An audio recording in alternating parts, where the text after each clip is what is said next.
পরিবারের হাল ধরতে জীবনের ঝুঁকি নিয়ে ইউরোপ যাওয়ার স্বপ্ন দেখেছিলেন মাদারীপুরের যুবক সুরুজ কাজী। কিন্তু সেই স্বপ্নই শেষ পর্যন্ত তাকে নিয়ে যায় মৃত্যুর দিকে।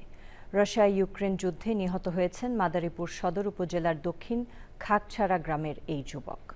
তার মৃত্যুর খবরে এলাকায় নেমে এসেছে শোকের ছায়া, পরিবারে চলছে আহাজারি। নিহত সুরুজ কাজীর মরদেহ দেশে ফিরিয়ে আনার দাবি জানিয়েছেন স্বজনরা। মাদারীপুর প্রতিনিধি রাহাত হোসাইনের রিপোর্ট।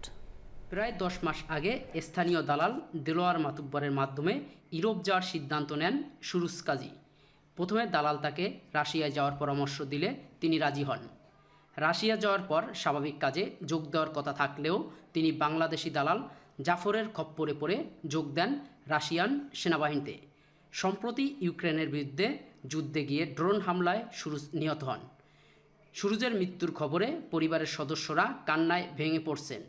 বৃদ্ধ বাবা মায়ের আহাজারিতে ভারী হয়ে উঠছে পরিবেশ। একমাত্র উপার্জনক্ষম সন্তানকে হারিয়ে দিশেহারা পরিবার।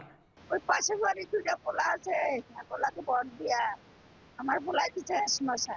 আবার অন্য কোম্পানিতে যাবি, অন্য কোম্পানিতে গেলে ভালো বেতন হইবে, ভালো হইবে কইয়া এই কোম্পানিতে নিয়া এরপর আবার বাইরে বেচকাল আইতে রে দাবি নাই ভাই, মারা লাশ বাইরে ফেরত চাই। তারা ভাইকে প্রলোভন দেখায় যে তুমি যদি রাশিয়া যাও 7 লক্ষ টাকা বিনিময়ে তুমি 8 ঘন্টা কাজ করবা, সেখানে তুমি 1 লক্ষ টাকা বেতন আর ওভারটাইম সহ 1.5 লক্ষ টাকা বেতন পাবা।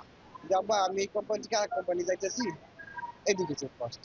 রাশিয়া নেওয়ার পরে দালাল চক্র তাদেরকে এক পর্যায়ে ভালো একটা কাজ বাজার দিবে বলে অনেক কিছু আশা প্রলোভন দেখানোর পর্যায়ে তাদেরকে বিক্রি করে ফেলান। নিহত সুরুজ কাজীর মরদেহ দেশে আনার ব্যাপারে সর্বাত্মক সহযোগিতার কথা জানিয়েছেন প্রশাসন।